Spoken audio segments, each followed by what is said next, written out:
अच्छा सोचिए और अच्छा बोलिए, क्योंकि बदज़ुबानी और बदगुमानी इंसान के वो ऐब हैं जो बाकमाल इंसान को भी ज़वाल में बदल देते हैं। सो बस इसी अच्छी बात के साथ आज का व्लॉग शुरू करते हैं। और सुबह उठ के वही रूटीन थी एज़ यूजुअल जो होती है। सबसे पहले जो मेरी क्लाइंट आई थी उनके साथ मुझे 2 घंटे की कन्वर्सेशन करी, सब कुछ हुआ। इनका हेयर रिपेयर ट्रीटमेंट था, सो सारे मैंने इनके बाल चेक करे, हेयर ट्रीटमेंट इनकी फिर मैंने स्टार्ट करी। हेयर कलरिंग के साथ साथ साथ इनका हेयर ट्रीटमेंट भी था।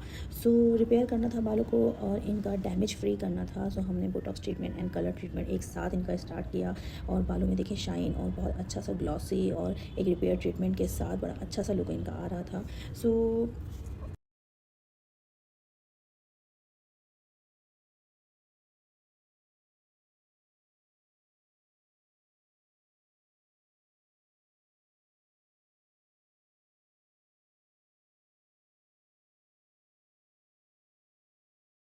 डैमेज हेयर को थोड़ा रिपेयर कर दे तो वो ज़्यादा बेहतर होता है। तो उससे आपका जो न्यू ग्रोथ हेयर होता है तो आपकी फिर जो लेंथ है हेयर की वो भी बढ़ती है। और डैमेज हेयर को आप 2 से 3 इंचेस आप हेयर कट लेते रहें तो वो आपका डैमेज हेयर जो है वो रिपेयर होता रहता है। उसके बाद हमारा मैनी पैडी का क्लाइंट था, हाइड्रा फेशियल्स थे, हाइड्रा ग्लूटाथायोन था और जो डेली के हमारे रूटीन होते हैं वो जानने को थे। उसके बाद मुझे आज अपनी बड़ी बेटी को कुछ शॉपिंग करवानी थी, जो उनको बैग अपना लेना था, स्कूल की स्टेशनरी वगैरह। सो हम आ गए मॉल और मॉल से मैंने इनको दिलाया। मेरी बड़ी बेटी बहुत चूज़ी है, इसको बहुत मुश्किल में चीज़ें समझ में आती हैं।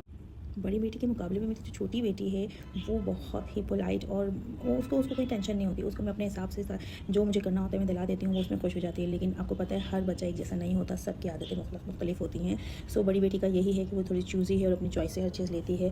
हर बच्चे का मुख्तलिफ मिजाज होता है तो उसको साथ ही आपको लेना पड़ता है। फिर मुझे कुछ और भी थोड़ा बहुत शॉपिंग करनी थी, बच्चों के ट्राउज़र लिए मैंने और घर के लिए अपने टॉवल वगैरह लिए। सो वो लेके हम लोग फिर एंड में अपना बिलिंग करवाई और फिर हम लोग जाने लगे वापस से, क्योंकि मेरी अपॉइंटमेंट थी पार्लर में दोबारा से। तो जल्दी से ये काम फ्री करके हमने पार्लर आए और पार्लर में मेरी क्लाइंट जो हैं वो मेकअप का वेट कर रही थी। सो छोटी वाली बेटी अभी भी मुझे कुछ तंग कर रही थी कि मम्मा ये चीज़ चाहिए वो चीज़ चाहिए। सो आपको पता है कि एक औरत मल्टीपल पर्सनैलिटी होती है और उसको बहुत अच्छे से सब चीज़ें मैनेज करनी होती हैं, जो कि मैं अपने हर व्लॉग में आपसे कहती हूँ। जिसने ये सब चीज़ें कंट्रोल कर ली और बहुत अच्छे से घर, बिजनेस और अपनी लाइफ को सेटलमेंट के साथ चला लिया तो वो एक कामयाब वुमेन होती है। सो ये जो मेरी क्लाइंट थी इनका सॉफ्ट पिंक ग्लैम आइज़ के साथ लुक था। इनको सॉफ्ट स्मोक आइज़, कोल आइज़ चाहिए थी, तो मैंने इनको सॉफ्ट कोल आइज़ दी।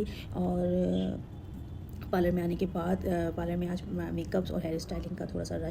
सो ये सब चीज़ें मैंने आते ही अपने मेकअप और अपने डिपार्ट को संभाला और हेयर स्टाइलिंग मेरी बच्चियां कर चुकी थी। और ये है फाइनल लुक मेकअप का। आप देखें कितना खूबसूरत इनका ग्लैम सॉफ्ट स्मोक आइज़ के साथ मैंने इनको पिंक न्यूड लिप दी। और उसके बाद हमारा दूसरा ट्रीटमेंट स्टार्ट हुआ जो कि हेयर डस्टिंग का था।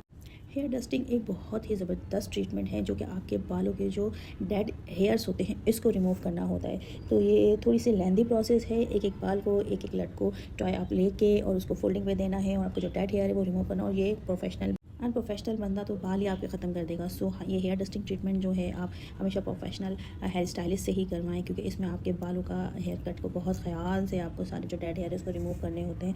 सो ये जो क्लाइंट है ये हर महीने अपना हेयर डस्ट करवाती हैं और बहुत फ़र्क पड़ा है इनके बालों में। इनके बाल स्ट्रेट हो गए हैं और जो डेड हेयर थे वो सब रिमूव हो गए। सो ये बड़ी अच्छी ट्रीटमेंट है, इसको आप ज़रूर अवेल करें। और इससे बालों में बहुत वॉल्यूम आता है, जान आती है, जो आपका डेड हेयर है वो रिमूव हो जाता है।